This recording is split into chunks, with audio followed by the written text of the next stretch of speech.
cet après-midi au terrain de NGB où il a été convié de faire l'inauguration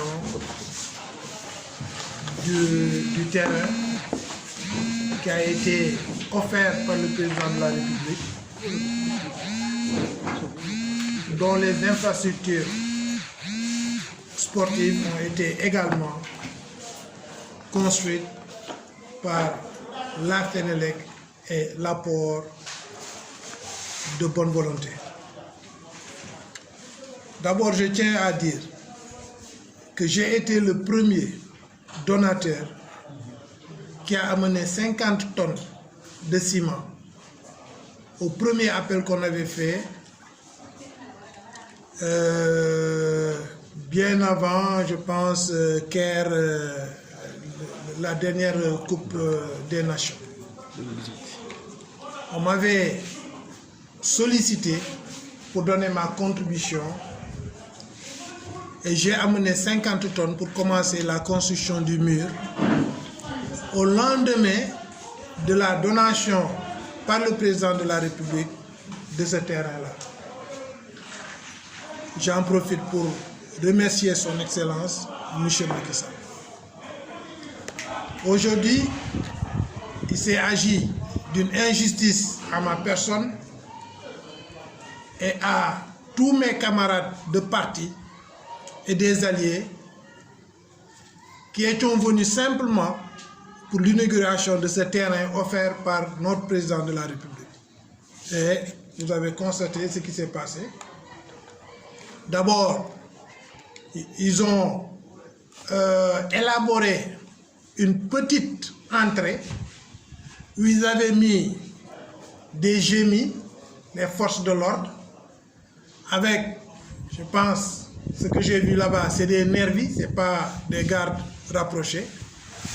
Et à compte de gouttes, on laissait entrer les invités. Quand je suis venu avec ma délégation, ils ont dit que même ma sécurité ne pouvait pas avoir accès à l'intérieur. Donc il a fallu que je leur dise que je ne vais pas rentrer, que je vais retourner avec mes camarades de parti et mes alliés, qui se sont précipités pour me dire que ce serait un scandale de vous laisser partir. Donc venez, retournez, on va vous donner un accès à l'entrée. Quand je suis venu à la tribune, ils m'ont réservé une chaise qui était derrière presque tous les invités assis à la tribune. Ce que je ne pouvais pas accepter. Parce que moi, je sais qui je suis. Donc je ne pouvais pas, non seulement par mes rangs, bien qu'il s'agisse du sport, mais ce sport aussi, il y a la contribution du chef de l'État. Et moi, en tant que son conseiller spécial qui a rang de ministre dans son cabinet, je ne pouvais pas quand même ne pas, je pouvais pas rester invisible par rapport à cette cérémonie. Non seulement ma présence pouvait être un signe quand même de participation du cabinet du président de la République, même s'il ne me donnait pas à parler, j'aurais au moins par ma visibilité témoigné que quelqu'un du cabinet du président de la République était là assis parce que cette donation du terrain a été offerte par le président de la République. Donc je ne voulais pas y apporter un quelconque désordre. J'ai simplement dit à mes alliés et à mes partenaires qui sont ici présents avec moi, qui étaient simplement partis pour faire part de ce plaisir qu'on a d'un terrain qui a été offert par le président de la République, qui a été construit par la Sénélec, qui est une société d'État. Nous voulions simplement assister à ce moment mémorable de plaisir, de rassemblement pour nous tous témoigner notre gratitude envers le président de la République. Maître de la République était la raison de notre présence à cet événement d'aujourd'hui. Ils ont de quoi avoir peur. Ils ont de quoi avoir peur. Parce que quand même, moi, je fais peur. je fais peur. Et j'ai compris leurs actions et toute leur manigance qui était là-bas. C'était simplement pour susciter une colère qui pouvait dériver à un conflit que j'ai évité. Parce que nous sommes des non-violents. Nous sommes des pacifiques. Nous n'amenons pas de désordre à une cérémonie qui, sa raison d'être, était une donation de notre président de la République. Donc, et nous avons jugé sage de faire un retour au siège avec tous les militants de l'APR avec qui j'étais, qui m'accompagnaient aussi pour manifester leur gratitude au président de la République et à qui on a refusé un accès. Pour déplorer l'attitude de certains camarades de l'APR. Le maire aujourd'hui, c'est un maire de l'opposition. Et malgré ça, le président a une dimension quand même à octroyer, à offrir à ce maire qui est en même temps président de NGB un terrain.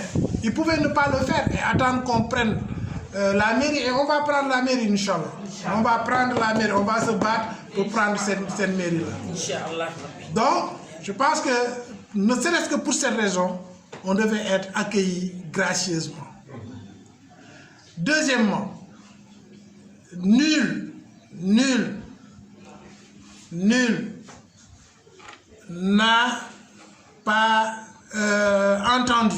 Il n'y a pas ici quelqu'un qui habite cette commune qui ne m'a pas entendu proposer au maire d'injecter de l'argent pour prendre des parts. Au départ, je lui ai dit, monsieur le maire,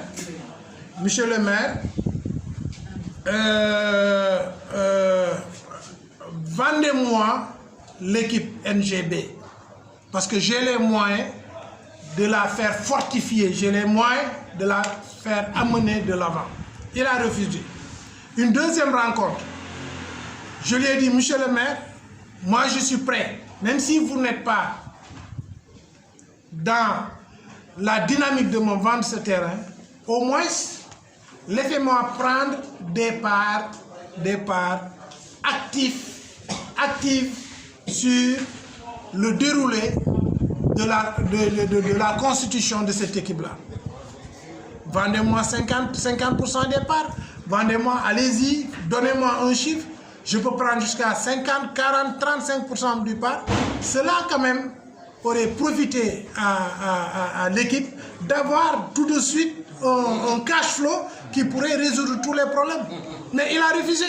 Et ça, c'est depuis 2 ans que je cours derrière pour injecter de l'argent dans cette équipe. Les conséquences, vous voyez, c'est la dernière équipe de son pool. On a tellement reculé et ça impacte toute la commune. Parce que ça nous impacte parce que nous sommes des résidents de cette commune. Donc tout ce qui touche NGB nous touche forcément. Nous sommes liés à cette équipe, c'est notre équipe. Si l'équipe a une victoire, c'est la victoire de toute la commune. Si l'équipe a une défaite, c'est la défaite de toute la commune. Et vous voyez le rang de cette... vous voyez comment cette équipe aujourd'hui essaie, hein, par ses ailes de donner foi à comment dirais-je, une vitalité sportive qu'elle manque. Et ceci témoigne simplement que l'équipe est mal gérée. Maintenant, je prends en témoin tous les résidents de Biscuiterie. L'équipe NGB n'appartient pas à Djibi Wade, que ça soit très clair. Quel que soit l'investissement qu'il a mis dedans, s'il ne peut plus gérer cette équipe, il n'a qu'à nous la rendre. Nous avons ici des hommes de bonne foi, avec des ressources avérées, qui peuvent amener cette équipe quand même à une classification raisonnable, honorable, qui honore tous les résidents de Biscuiterie. Donc c'est cet appel que je fais, et je prends témoin à tous les résidents qui habitent Biscuiterie, que notre combat aujourd'hui, c'est de le faire amener à ouvrir les parts de l'équipe aux enfants de Biscuiterie qui ont les moyens d'injecter de l'argent pour faire avancer cette équipe-là. Et ça, vous êtes témoin. C'est la énième fois que je lui demande de vendre des parts qui pourront au moins donner à l'équipe des opportunités. L'équipe a beaucoup de charges. Ce n'est pas une personne seule qui peut gérer cette équipe-là. Il y a plusieurs enfants de Biscuiterie qui peuvent gérer cette équipe. Donc je reviens aux responsables de l'APR. Moi j'ai vu des responsables de l'APR aujourd'hui, leur position, j'avais même honte. Parce que quand même, quand on partage un parti, il y a ce qu'on appelle la solidarité. Ils n'ont manifesté aucune solidarité à cette injustice qui est tombée sur la tête de centaines de militants avec qui j'étais aujourd'hui. C'est une honte, ça. Et ils se prétendent des amis de Djibi Wade. Je peux nommer nommément le ministre du Sport, Matar Ba. Matar Ba, tu es de l'APR, tu n'es pas du PDS. Je pense que si le président t'a donné comment dirais-je, une fonction régalienne, c'est au service non seulement du Sénégal et de tous les Sénégalais, mais aussi de faire un clin d'œil à son parti qui l'a amené au pouvoir. Nous sommes des militants de ce parti-là. Moi, je déplore le fait que tu es derrière le maire Djibi Wade et son collègue, je ne sais pas, Diop là, comment il s'appelle, justement, et en lui donnant tous les moyens possibles pour nous combattre. Matar Ba, tu es en train de combattre l'APR dans la commune de Biscuiterie. Et tu auras affaire avec moi, parce que là, je ne le permettrai pas. Et c'est un avertissement que je te donne. Ça sera la dernière fois que tu rentres ici, dans la commune, sans